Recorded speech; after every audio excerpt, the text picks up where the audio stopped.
Bueno, muy lindo, Barra, muy lindo. Encierra yo creo que esta cosa de dolor y de alegría también que se vio muy claramente en estos días. No sé cómo lo viviste vos, Andrea. Sí, justamente ayer y antes de ayer fueron días muy atípicos por eso, ¿no? Porque se juntaban muchas cosas para desentrañar lo que pasó. Bueno, creo que va a hacer falta mucho más tiempo, pero se lo despedía a Néstor, al mismo tiempo se le daba fuerza a Cristina, lo cual convertía la despedida en un hecho político y de reafirmación del proyecto. Cristina era una viuda que al mismo tiempo se convertía prácticamente en ese momento en candidata, y entonces al mismo tiempo se lloraba por la pérdida, pero había alegría y cánticos para la autoafirmación, ¿no? Para como un grito de pelea, porque todos sabemos que esto al lunes sigue, y que van a buscar de qué manera la van a poder debilitar. Pero me parece también que la muerte de Néstor hizo posible que presenciáramos, que se visibilizara lo que nosotros sabemos perfectamente que existe, porque si no este programa no tiene explicación. Esto es lo que estamos tratando de traducir desde hace 2 años, de que esto no es ningún misterio, de que este es un punto de vista creo que mayoritario en esta sociedad todavía, o por lo menos de amplísimos sectores, de los 4 puntos cardinales, que tienen esta perspectiva, que adhieren a este proyecto y que sin embargo no están reflejados, no tienen voz en ninguno de los medios de comunicación, prácticamente de los hegemónicos no existen. Parecía que el kirchnerismo era un invento de Kirchner y que se solucionaba el kirchnerismo dejando de pagar choripanes en el conurbano. Nos habían vendido esa película. Y lo que estamos comprobando es lo que nosotros sabemos y es el público a quienes nosotros nos dirigimos.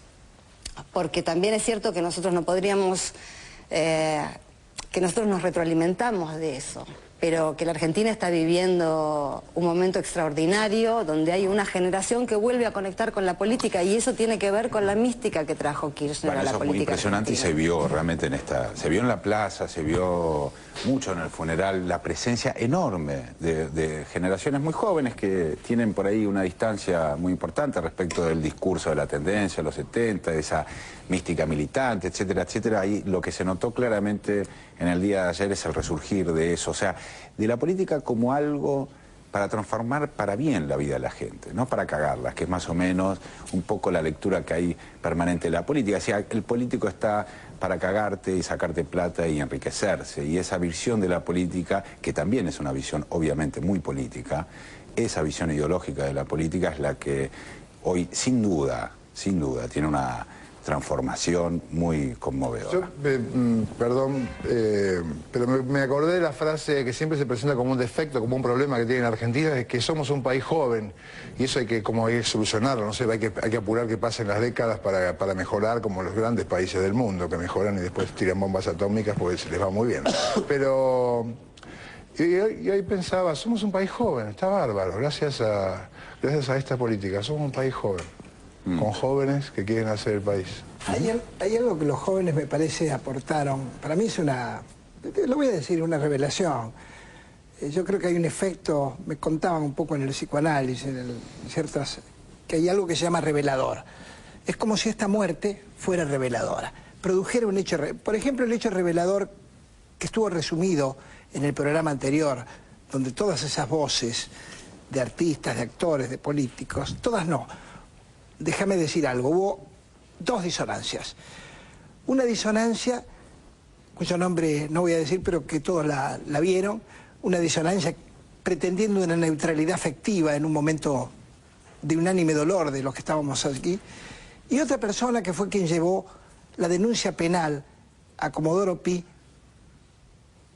a la presidenta, en este momento, que venía precisamente de algún modo a celebrar esta muerte, y yo hubiera preferido que no estuviera en la tribuna. Pero bueno, los demás tamizaron y me dieron el gusto a todos nosotros de emocionarnos.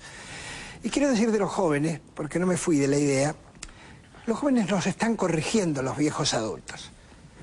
Esta juventud que creo que se aferró a los derechos humanos y al castigo a los genocidas, las banderas que creo que los jóvenes más aprecian, que es la de la justicia. Cuando uno es joven, cree en la justicia, no cree en los consensos, en las complacencias, en los falsos perdones.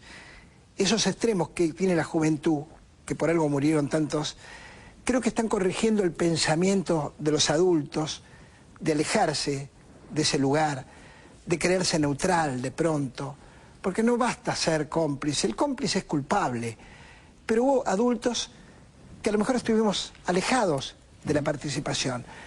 Y yo cuando veía en el estudio al hijo de Carla, al hijo de Ligia Piro y al hijo de Moyano, de la señora Moyano, eran 3 pequeños bebés, y pensaba qué interesante, qué madres que estaban acá con los chicos en un momento de luto.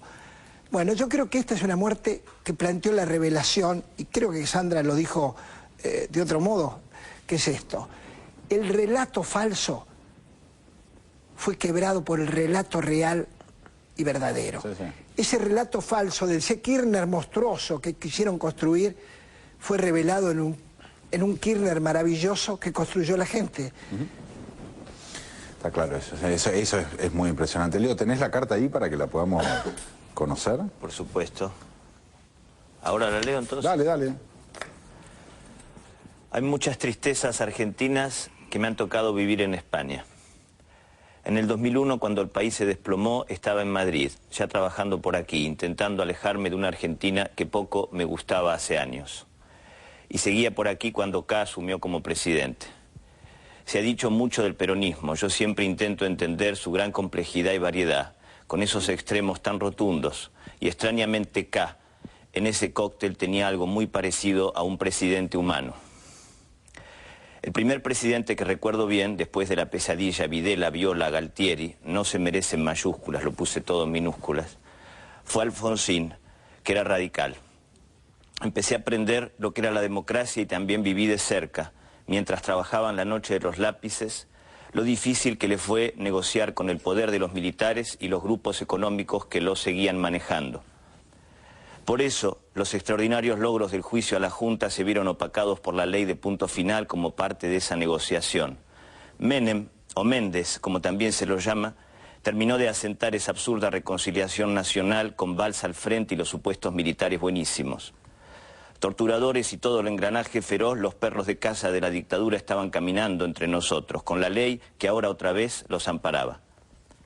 Méndez siguió, negociando con lo peor del sistema, el que deja fuera a casi todos. Lo veíamos aparecer, exitista, canchero, chulesco y triunfador, lo que más me desagrada de nuestra argentina identidad. El país se vendió casi todo a bajo precio y con altas propinas para sus vendedores. Primer mundo sostenido con veneno y mentiras millonarias. Con la continuación de la Rúa, el país colapsó a finales del 2001 cuando a Argentina le bajaron las acciones para seguir vendiéndola barata. En el 2003, después de varios presidentes en pocos años, K compitió con Menem y fue declarado presidente de los argentinos. Era el peronismo de Méndez, neoliberal, contra algo que no sabíamos bien todavía qué era. Pero K se parecía a algo más cercano a uno. Porque en su primer discurso como presidente en Argentina lloraban de emoción y yo en España también lloraba de alegría por esas palabras tan humanas que se hicieron carne política en los años que siguieron. Todavía estaba el cuadro en la foto, con la foto de Videla en la ESMA, uno de los principales centros de tortura durante la dictadura. K lo quitó de ahí. Museo de la Memoria lo bautizaron, sonriente.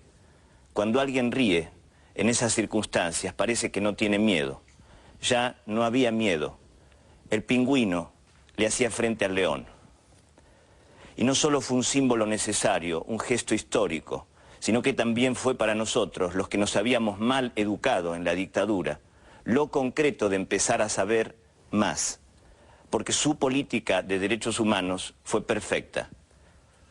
Y nosotros seguíamos aprendiendo de los 30.000 muertos con los que no pudimos hablar. K parecía entonces como uno de esos 30.000. Parecía que no tenía miedo.